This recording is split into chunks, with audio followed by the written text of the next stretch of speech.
Yesu asifiwe. Biblia inasema hivi, jambo lolote utakaloliomba alafu ukaamini moyoni mwako kwamba umemwomba Mungu na ukalipokea, anasema jambo hilo kwa sababu ya kuamini kwako limeshatukia. Bwana Yesu asifiwe.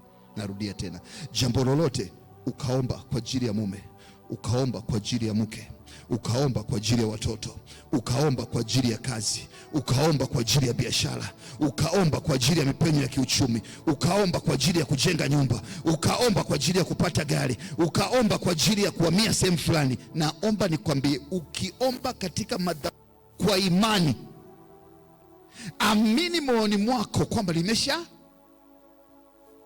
limeshatukia. Kwa hiyo usianze kurudi nyuma. Wewe sio kwanza kukata tamaa, wewe ndio kwanza kusema nilimuomba Mungu, najua atafanya. Ila wakati gani ambao Mungu atafanya mimi sijui. Ndio maana Marko 11:22 inasema wazi kwamba aminini Mungu kwamba mnaloliomba lolote linatukia. Usije ukaja kwa Mungu asema nilikuwa natania, nilikuwa namuomba Mungu kazi, nilikuwa namtania kwa sababu tulikuwa never. Jua unachokiomba, maanisha, kwa sababu Mungu atakifanya. Sasa kile kitendo cha Mungu kujibu kinaitwa kutembelewa na Mungu. Kuna majira ya kupanda. Unapoenda kupanda mazao shambani, uamke asubuhi ukasema ngoja nichungulie kama mizizi imetokea. Huyu atakuwa mkulima fake. Unaamini kwamba baada ya siku 7 utaanza kuona majani yanatokea. Na ndivyo ilivyo katika mambo ya kiroho. Unapopanda mbegu ya maombi, tambua kwamba Mungu amekusikia na atajibu. Mungu huwa achelewi wala huwa hawai. Anajibu kwa wakati, anajibu maombi yako. Lakini unahitaji kitu kinaitwa subira, kinaitwa uvumilivu. Mungu anahitaji watu ambao ni wavumilivu, watu wasioyumbishwa, watu ambao wameamua kwenda katika njia za Mungu. Sasa nisikilize kwa makini. Leo nataka nikufikishe shule, tuende kidogo kwenye shule ndogo. Namna gani unaweza kumsubiri Mungu? Tatizo la Mungu ni moja, ujui saa gani atakuja. Namna gani unaweza kumwomba Mungu na kumsubiri? Sikiliza kwa makini. Naomba tusome pamoja kitabu cha Mathayo ile sura ya 13 kuanzia mstari wa 14. Mathayo 13 mstari kuanzia wa 14, ambapo tunajifunza kitu cha tofauti kidogo kuhusu mavuno. Lakini tuende mbele kidogo, tusichukue muda mrefu, tuanzie mstari wa 23. Bwana Yesu asifiwe. Ambapo Bwana Yesu anatufundisha kitu ambacho tunatakiwa ujifunze asubuhi ya leo kwa ajili ya kujua namna gani utaweza kutembelewa na Mungu. Mathayo sura 13 mstari kuanzia wa 23. Anaeleza habari moja ambayo natamani uijue. Anasema wakati watu wamelala, adui akaja akapanda magugu, hasa mstari wa 25, katikati ya ngano. Wale waliokuwa walinzi wa shamba wakaulizwa nini kimetokea? Wakasema kuna mtu amekuja amepanda magugu katikati ya ngano. Bwana Yesu aliongea kitu ambacho napenda ukikumbuke. Akasema acha magugu na ngano viweze kukua pamoja. Wakati narudia tena, wakati majira ya mavuno, tutatenganisha kati ya mbegu ya magugu na ngano. Magugu tutatupa kwenye moto, lakini mbegu au ile ngano tutaiweka garani. Sasa sikize kwa makini, mpendo katika Bwana. Unapokuwa umekuja kanisani au umeenda sehemu umekaa, Baba, katika jina la Yesu 2026 ninaomba maisha yangu yabadilike. Ninaomba neema ya kukutumikia wewe vizuri. Ninaomba kibali cha kufanya kazi. Ninaomba mfanyie muujiza, mikono yangu ipate neema ya kutunza watoto wangu, iweze kutunza familia yangu, niweze kupata chakula, niweze kupata haya. Ukishamaliza kuomba, Biblia inasema kulingana na kitabu cha Mathayo 13:25. Sikiza kwa makini. Kulingana na kitabu cha Mathayo 13:25, Biblia inasema unapomaliza tu kuomba, shetani anakuja kutembea. akikuta maombi, huyu jamaa ameomba nini? Biblia inasema anapanda magugu, analeta vurugu. Magugu ni nini?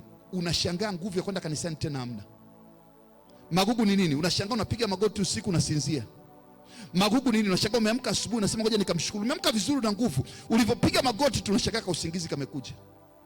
Unafika jioni unashangaa unataka kusali, unashangaa hakuna nguvu ya kusali. Magugu.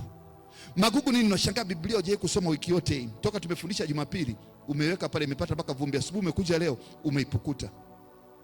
Hayo yanaitwa magugu. Magugu ni vitu vinavyofanya yale maombi yako yapate kukosa nguvu ya kuwa mtimilifu. Kwa kazi ya shetani ni kukuvunja tamaa. Lakini naomba nikwambie, muhindi wowote utakapoupanda, tunategemea siku moja utakuwa na utatoa muhindi. Lakini yakija majani mengi, kwa nini tunapalilia shambani? Kwa sababu majani yakiwa mengi sana yatafanya muhindi usipate nini? Mahindi mazuri. Kwa sababu yatashirikiana chakula na muhindi. Na ndivyo ilivyo kwa watu wengi. Wakati umemwomba Mungu, Baba ninaomba mume 2026, nahitaji ndoa, sitaki kuendelea kuishi hivi, ya kupasa uwe na bidii ya kusali, ya kupasa uwe na bidii ya kusoma neno, ya kupasa uwe na bidii ya wakati wako binafsi wa kumtafuta Mungu. Usiruhusu magugu yakachukua wakati wako unapokuja, kwa sababu wakati wote Mungu atakuja kutembelea. Binti moja alikuwa ameomba kwa ajili ya mume. Siku ambazo Mungu amemtuma malaika kwenda kumpelekea jibu na kumwambia kuna mtu atakuja, yuko hivi na huyo ndo atakuwa mume wako, nitamtoa mbali na atakupeleka mbali, ndio siku akaingia katika uzinzi na kijana. Kwa malaika anakuja, anakuta kwenye kitendo. Malaika akaondoka na mzigo wake. Safari ya yule binti ikawa mwisho. Kile kitendo kikampa mtoto. Yule mtoto akawa ni mzigo tena mwingine, na huyu kijana akamwacha, akakosa baraka ya Mungu kwa sababu ya kitendo cha siku moja. Badala ya kuendelea kumsubiri, kama umeingia kanisani na ukamwomba Mungu kwa ajili ya muujiza fulani, kwa ajili ya jambo fulani, naomba ujifunze kumsubiri Mungu. Kumsubiri Mungu, anakuja. Mungu huwa anachukua nafasi ya muda kwa ajili ya kuletea majibu. Kama watu ukiamua leo uanze kupeleka taarifa kwa mheshimiwa labda rais au waziri fulani, ile taarifa sio nyepesi. Unaweza kuongea leo, majibu yake kaja hata miaka 2 na ukuja. Mungu ni mkuu na sio kwamba haifiki. Maombi yako ulipoanza tu kuomba, kitabu cha Danieli 9, malaika akamwambia siku ulipoanza kupiga magoti tu, Baba ninaomba msaada kwa ajili ya familia yangu, Baba nisaidie nitoke katika shida hii. Biblia inasema Mungu alisikia mbinguni. Lakini wakati gani Mungu atakujibu sio ya kwako. Kwa kuwa na roho inaitwa uvumilivu. Wewe endelea kuja kanisani kama kawaida, endelea kusoma neno kama kawaida. Kama kuna kwaya, jiunge na kwaya, endelea kumwimbia Mungu. Wakati usiozani Mungu atakutembelea. Bwana Yesu asifiwe. Usiruhusu magugu ambayo shetani anaweza kuyapanda kwenye maisha yako yakakuharibia, kwa sababu magugu yakishaingia unapoteza vyote. Ni aibu kubwa siku tunakusindikiza kaburini, jeneza la mtu fulani, alafu kijiuliza ulichokifanya duniani madudu. Ulimwomba Mungu ukaruhusu magugu, haitakuwa sehemu yako katika jina la Yesu. Siku tutakapokusindikiza kama Bwana Yesu ajarudi, wakaseme huyu mtu aliishi kwa ujasiri. Bwana Yesu asifiwe. Huyu mtu alikuwa mtumishi wa Bwana. Bwana Yesu asifiwe. Juzi kuna mwimbaji mmoja wamemkuta amekufa guest. Mwimbaji wa nguvu, amemaliza safari yake guest. Ameshindwa kumsubiri Mungu, akaamua kupata njia nyepesi. Shetani akakutana naye kule. Kwa amekufa kifo ambacho hata unapoenda kuaga mwili unaogopa. Isiwe sehemu yako katika jina la Yesu. Mungu akupe neema umalize vizuri. Mungu achelewe wala hawai, kwa wakati wake atakutembelea katika jina la Yesu. Kwa sababu ni mapenzi ya Mungu akusaidie kuweza kufanikiwa, sio mapenzi ya Mungu akutolee tatizo. Naomba kumbuka, mbegu yoyote utakayoipanda lazima utapata mavuno. Watu wengi wanataka kuvuna kabla hawajapanda. Hakikisha umepanda kwenye dua na ombi. Hakikisha umepanda kwenye sadaka na zaka. Hakikisha umepanda kwenye namna ya kusaidia wengine, alafu mwachie Mungu afanye kazi zake. Naomba nikwambie, majira ya japo Mungu atakupa kijibu lako. Tumesoma kuhusu Zekaria, akiwa na miaka zaidi ya 60 Mungu akamletea mtoto. Na sio mtoto tu, ngoja nikwambie, kuna mtoto na mtoto. Unaweza kupata mtoto likawa jambazi, unaweza kupata mtoto livuta bangi, unaweza kupata litoto halina msaada kwako, unaweza kupata litoto linataka kukuua kabla ya wakati. Tumeona mangapi katika dunia hii? Mungu anakupa mtoto bora. Ni bora ukapata mtoto mmoja ambaye ni wa maana akaweza kuleta mambo makubwa duniani kuliko ukapata watoto 5 alafu wote ni madudu. Kwa muombe Mungu. Mungu kwa wakati wake akupe neema zinazohusika juu ya maisha yako. Na unapaswa kuwa na utulivu tu. Usiwe na haraka na Mungu. Endelea kusali, endelea kusoma neno, endelea kumwabudu Mungu, endelea kumwadhimisha Bwana. Mungu kwa wakati wake atakupa jibu. Kitabu cha Yohana 15:16 anasema, na huu ndio ujasiri tulionao. Yohana wa kwanza 5:15-16. Yohana wa kwanza 5:15-16. Anasema, na huu ndio ujasiri tulionao, kwamba tukiomba chochote kwa jina lake tumepata. Ujasiri wetu tunapotaja kwa jina la Yesu tunajua imetokea. Na kwa sababu hiyo hatuna haja ya kukata tamaa. Tunajua nilichomuomba Mungu chochote. Ngoja nikwambie kitu, kuna vitu ambavyo vinatokea kwenye maisha unashangaa, hiki si niliomba mwaka juzi? Na hiki kumbe kimetokea. Na hii imetokea wapi? Kumbe ulishaomba. Naomba nikwambie, Mungu anakuletea mafurushi unapozidi kutembea katika mstari wake. Haleluya. Una haja ya kuwa na haraka. Maadamu umepanda, jua Mungu ataleta majibu, kwa sababu kazi ya Mungu ni kukusikia maombi yako na kukuletea majibu katika maisha yako. Sikiza kwa makini. Yusufu aliota ndoto akiwa na miaka 13, lakini akatembea miaka zaidi ya 12. Alipofika miaka karibu 25 ndipo akawa waziri mkuu. Daudi alitiwa mafuta kama mtoto wa Yese akiwa na miaka 13, lakini ilipita miaka mingine 10 ili kuweza kuwa mfalme. Mungu hana haraka. Maadamu ukaendelea katika, baada ya kuwa umemwomba Mungu, amini kwamba umeshapokea. Alafu usionyeshe kwamba umekata tamaa. Usije ukaongea na watu, nimemwomba Mungu nimechoka sasa mimi siombi tena. No. Ukishaona mtu anasema hivyo, mpendwa katika Bwana, kuisha habari yake. Kuishi naye, wanasema kuishi naye maana yake nini? Wanasema kuisha alafu kuisha kabisa. Bora uishe, usishe kabisa. Endelea kuwa na matumaini. Huo mzizi bado utachipua tena katika jina la Yesu.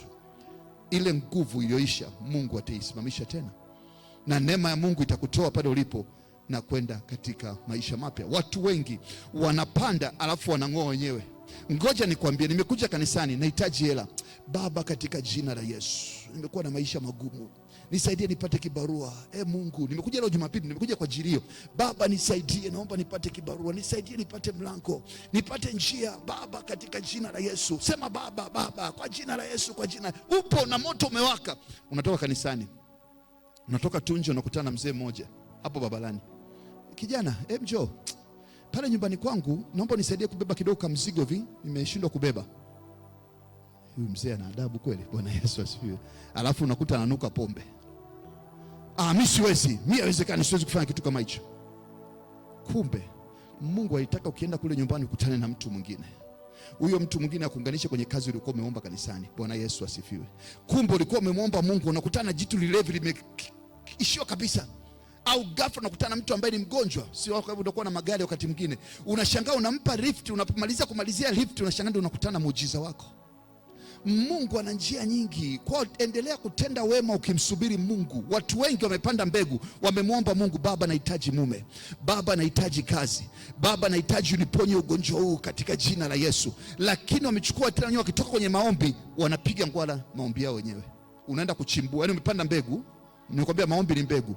Alafu unafika jioni unachimbua kwa mikono tena. Alafu unasubiri mbegu itaota. Sahau. Maana yangu ni nini? Unapokuwa umemwomba Mungu, amini kwamba umepokea kile ambacho umefanya nini? Umekiomba. Kwa nini tunasema hivyo? Ukisoma hadithi ambayo Bwana Yesu alisoma, natamani tuiongelee kidogo. Kitabu cha Marko 11 kuanzia mstari wa 14. Natamani tuende mbio kidogo, tuende pamoja. Marko 11 kuanzia mstari wa 14. Bwana Yesu siku moja alikuwa anatoka nyumbani, anatembea, akauona mti mzuri umepandwa, umeota majani mazuri. Akawa na njaa, kwa akatamani akale matunda mti wa mtini. Alipokwenda kula matunda, akamwambia wanafunzi wake, twende tukale matunda. Wanafika pale, wanakuta mti mzuri, una majani mazuri, lakini ndani hauna matunda. Kwa Bwana Yesu akakasirika sana. Kwa mara ya kwanza unasoma Biblia, Yesu akakasirika, akaulani mti. So ukiniambia Biblia yako unajua Yesu aliulani mti. Akasema kuanzia leo kama nchi ishivyo, hakuna mtu atakula matunda katika mti huu. Na baada ya kulani, anasema kwamba kuanzia 14 akamwambia tangu leo hata milele. Sikiliza laana hiyo. Akajibu akawaambia, tangu leo hata milele asile matunda kwako mtu. Wanafunzi wake akisikia maneno kama nitamka kwa mtu mmoja tu, alifanyia kitu kibaya sana katika huduma. Nikasema, Mungu, kama huyu mtu atakuja kufanikiwa katika nchi, mimi naacha uchungaji. Ni laana ambayo ni mbaya sana kwa watu, haitakiwi na sio nzuri, kwa sababu Mungu akisikia, huyo mtu hata apige wapi, aende mbele arudi nyuma tutamzika tu. Kwa ndivyo alipotamka Bwana Yesu juu ya ule mti. Na ule mti, Biblia nasema, twende sasa mstari wa 21 wa 20 19 twende 20, twende mstari wa 20. Inatokea nini? Sikiliza kinachotokea. Anasema, na asubuhi walipokuwa wakipita, waliuona tena ule mti kesho yake, wala sio siku mbili. Anasema umenyauka tangu shimoni. Baada ya Yesu kutamka, ule mti ukaanza kukauka. Ulikuwa unaonekana na majani mazuri, baadaye majani yakaanza kubadilika. Maisha yalikuwa mazuri, maisha yakaanza kubadilika. Sikiliza Yesu alipoambia 21, anasema Petro akakumbuka habari yake, akamwambia, Rabi, tazama mtini ulioulani umenyauka. Usinyauke katika maisha yako kwa jina la Yesu. Kama kuna mtu alitamka laana juu yako, ninaifuta leo kwa jina la Yesu. Kama kuna mtu alitamka maneno mabaya juu ya maisha yako, leo ninayafuta kwa jina la Yesu. Hautakuwa laana, utakuwa baraka. Hautakuwa mzigo, utakuwa ni msaada katika jina la Yesu. Laana yoyote juu ya maisha yako, kwa mamlaka niliyopewa juu ya madhabahu hii, naifuta kwa damu ya Yesu. Neema ya Mungu ikafanye kazi upya kwenye maisha yako, ukawe ni mti ambao unaweza kuchipua tena katika jina la Yesu, ila ukaishi katika kumtii Bwana kwa jina la Yesu. Kwa sikiliza Bwana Yesu alipoambia mstari wa 21, 22. Sikiliza. Anasema Yesu akawajibu akamwambia nini? Akawaambiaje? Mwaminini Mungu. Mwaminini Mungu. Ukisha kuwa umeomba jambo, Baba nahitaji mtoto, ili litumbo limekaa huko, badala ya watoto wanakuja fibroids. Baba ninaikataa hiyo roho. Ninaomba mtoto kutoka kwako katika jina la Yesu. Mwaka wa kwanza unaweza kupita hamna mtoto, mwaka wa pili hamna mtoto, mwaka wa tatu hamna. Endelea kusali, endelea kumwomba Mungu, usiharibu ile mbegu uliyopanda ya maombi. Endelea kusubiri, Mungu atakupa majibu maadamu una imani. Muamini Mungu kwa kile ulichokiomba, maadamu umesema kwa midomo yako mwenyewe. Usikate tamaa, endelea kumwamini Mungu kwa ajili ya kile ulichokiomba, kwa sababu chochote unachokiomba Mungu atafanya. Kuna wengine tulikuwa na magonjwa, kila ukikaa kichwa kinakuuma, hauna namna, kichwa kinauma. Baba kwa jina la Yesu, kichwa nakemea, futa chochote, kichwa kiponi. Miaka 3 inapita, kichwa kinauma, inakuwaje? Lakini kikubwa, usikate tamaa, kichwa lazima kitaacha. Anasema aondoki mtu, utaondoka wewe. Bwana Yesu asifiwe. Ang'oki mtu, anaondoka nani? Yule mwenye matatizo. Baada ya miaka 3 kichwa kilipopona, ikawa ni moja kwa moja, akirudi tena. Mungu ndio anafanya kazi kwa namna hiyo.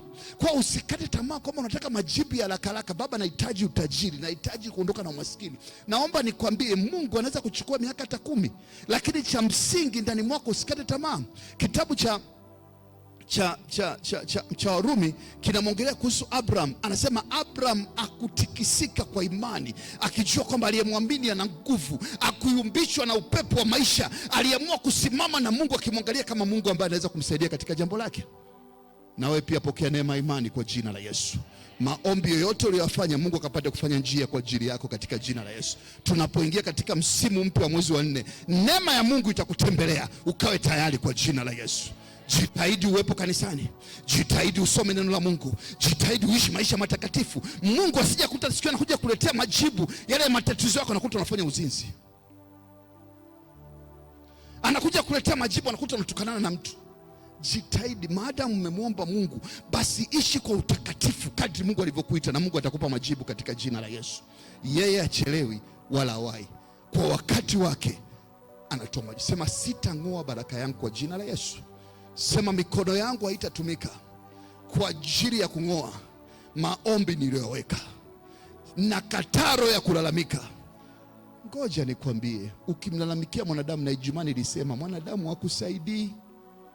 Mwenzangu, nimesubiri huyo mume atokee, atakachokwambia twende nikupeleke kwa fulani akakuelekeza, na baadaye unampoteza Mungu.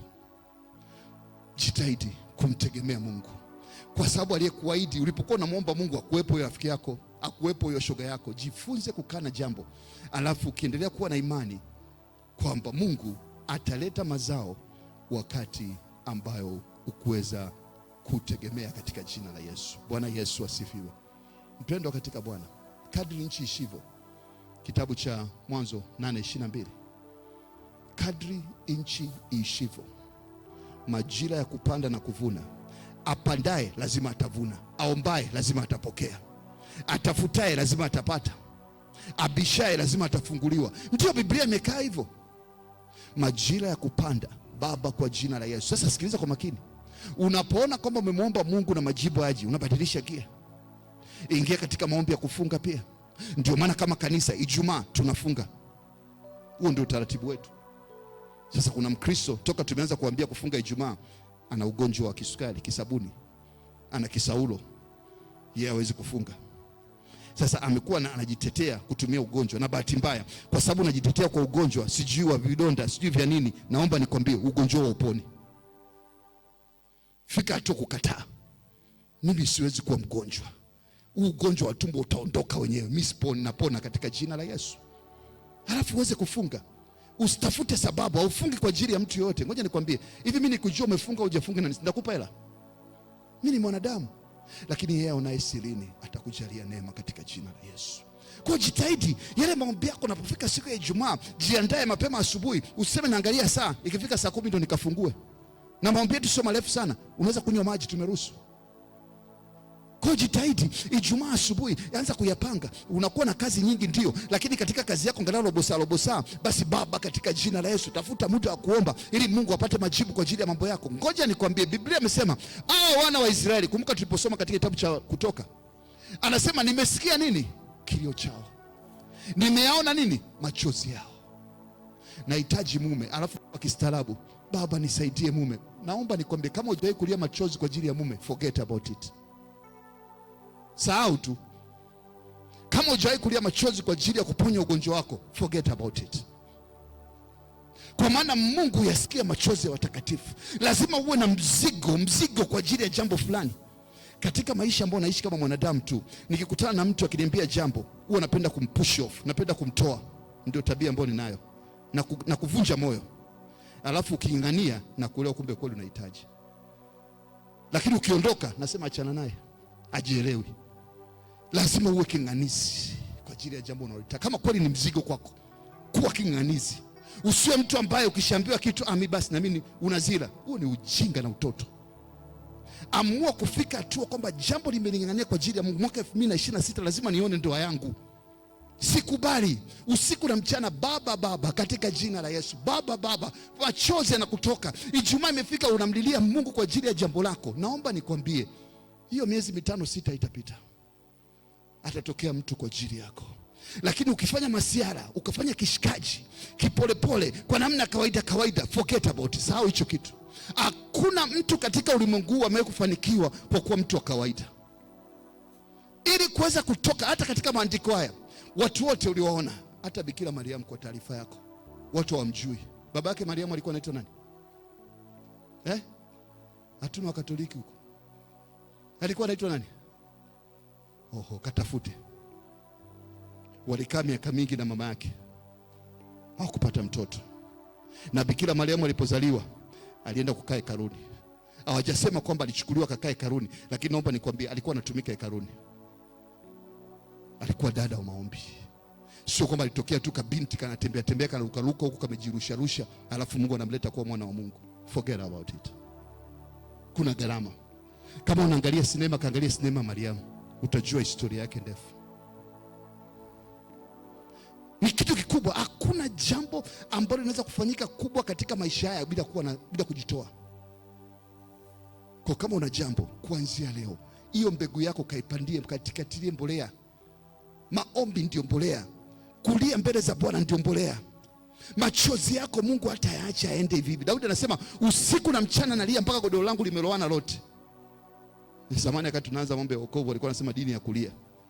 Sababu watu wakifika kanisani ni kilio. Ingawa of course wakati ulikuwa na shida, watu walikuwa na njaa, hawana kazi na nini. Kwa hiyo ulikuwa unachanganya na mambo mengi ndani yake. Lakini bora ulie kwa Mungu kuliko kulia kwa mwanadamu. Mwanadamu atakusengenya. Ukimlilia mtu ataenda kusema kwa watu. Ukimwambia mtu shida ya moyo wako, kaulize mabinti ambao wamekuwa na rafiki mmoja, alafu ana mwanaume, alafu anamtambulisha mchumba wake, alafu yeye anabaki anaolewa na mchumba wake. Utanielewa. Wanadamu hawakusaidii. Asikudanganye mtu, atakutia tu moyo, akigeuka nyuma anakusengenya. Atakuombea, atakwambia njoo tuombe pamoja. Nakumbuka mmoja walikuwa wameenda sehemu, mume wake alikuwa amefanya uzinzi huko kwenye mitaa huko. Kwa akaenda kwenye kanisa, akawaita watu, jamani naomba tumwombee mume wangu kwa sababu amefanya makosa, amefanya hiki na hiki, tumwombee. Wamemaliza kuomba, simu zikaanza kupigwa, jamaa amefanya hiki, jamaa amefanya hiki. Wanadamu hawana majibu kwa ajili ya maswali yako. Wanadamu watakusema, hawatakuacha. Kwa jifunze kukaa kimya na jambo lako. Alafu mwambie Mungu kwenye usiku wa manane unamuomba Mungu, unamlilia. Jifunze kukaa jambo hata kama linakuuma, hata kama unasikia unataka kuongea sana, chukua maji kunywa. Sio lazima uongee. Sio kila kitu baba unaongea, achana mambo mengine unakaa kimya. Sio kila kitu unaenda kuambia watu. Jifunze kukana, watakutia moyo. Watasema ni wafariji, naomba nikwambie ndio wao wauaji wako.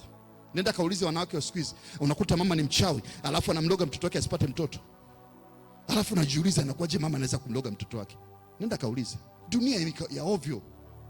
Watu ni wa ovyo. Amua kumwekea mizigo yako yote Mwenyezi Mungu, kwa sababu Mungu akikujibu anajibu kwa wakati. Anajibu kwa umakini, anajibu kwa uhakika. Msimu huu na habari njema kwako. Bwana Yesu asifiwe. Mungu anataka kutembelea. Mungu amekusudia kutembelea maisha yako. Kwa jipange, jitakase. Ukisikia kuna mgeni anakuja kutembelewa. Nakumbuka mara ya kwanza kukosa kutembelewa, tulikuwa tunakaa Dar es Salaam. Kwa hiyo tukasikia kiongozi fulani anatembea. Tulikuwa tumeondoka, akaja nyumbani kiongozi mkubwa tu, akakaa pale nyumbani dakika 5 akitusubiri. Wanapiga simu hazipatikani. Tuliporudi tukakuta ameondoka. Tulipompigia simu hakuweza kupatikana. Tukakosa ile baraka. Lakini kuna siku moja nimekaa hapa nikasikia mheshimiwa huko chini amekuja kutembelea nyumbani na mimi sikuwepo. Nikajisikia vibaya kwa sababu sikujua alikuwa na ujumbe gani. Na hata baadaye ukimpigia simu hapatikani. Maana yangu ni kwamba Mungu anapokuja kutembelea na upo sehemu ambayo anakuja kutembelea, anaondoka na baraka zake. Kwa jitahidi wakati unamsubiri Mungu, nimekwambia msimu unaokuja wa mwezi wa 4 ni msimu wa kutembelewa. Jitahidi kuhudhuria ibada, jitahidi kusoma neno, jitahidi kuwa na maombi kumkumbusha Mungu juu ya yale ambayo umekuwa ukimwomba muda wote. Ndio maana ya kujiandaa kwa ajili ya msimu. Anatangaza msimu nani? Madhabahu inatangaza. Na kutangazia kwamba msimu wa Bwana kutembelea umefika sasa katika jina la Yesu. Katika robo ya pili ya mwaka 2026 Mungu atafanya miujiza mikubwa kwa watu wengi mahali hapa. Yule ambaye ni mgonjwa atakuwa mgonjwa tena katika jina la Yesu. Yule ambaye alikuwa na matatizo yanaondoka katika jina la Yesu. Kwa sababu majira ya Bwana kutembelea watu wake yamefika katika jina la Yesu. Kwa kama mkao kupokea, kama mkao kupokea, kama mkao kupokea katika jina la Yesu. Haleluya. Sema Baba, mimi zako na kuomba siku ya kutembelewa kwangu isinipite. Nisaidie, nijiandae katika jina la Yesu. Katika jina la Yesu. Katika jina la Yesu. Bwana Yesu anapokuja rabo zekori and rabashe, anataka kutembelea watu mwezi wa 4 mpaka wa 6. Biblia nasema katika kitabu cha Marko nilichosoma tayari 11 kuanzia mstari wa 14, anasema Bwana Yesu akasikia kiu. Bwana Yesu anatamani kuja kutembelea maisha yako. Anasema akauendea mtini. Mtini manake ni wewe. Anakuona unaonekana kama Mkristo. Unaonekana kama unaweza kufanya mambo mazuri na Mungu, lakini ndani yako hamna matunda. Matunda manake nini? Umepata muda wa ibada umekosa. Matunda manake nini? Utakatifu umeondoka. Matunda manake nini? Una maneno mabaya badala ya kuwa na maneno ya utulivu. Matunda manake nini? Una muda wa kuomba. Bwana Yesu anatamani anapokuja kutembelea ayakute matunda, na yale matunda yatakupa neema katika jina la Yesu. Kwa jitahidi ukawe na matunda, usiwe mti ambao ni mtini ambao hauna matunda, kwa sababu ukishindwa kufanya hivyo, naomba nikwambie, utahangaika sana, utahangaika sana. Tusimame. Tenda muujiza. Ongea na Bwana wako.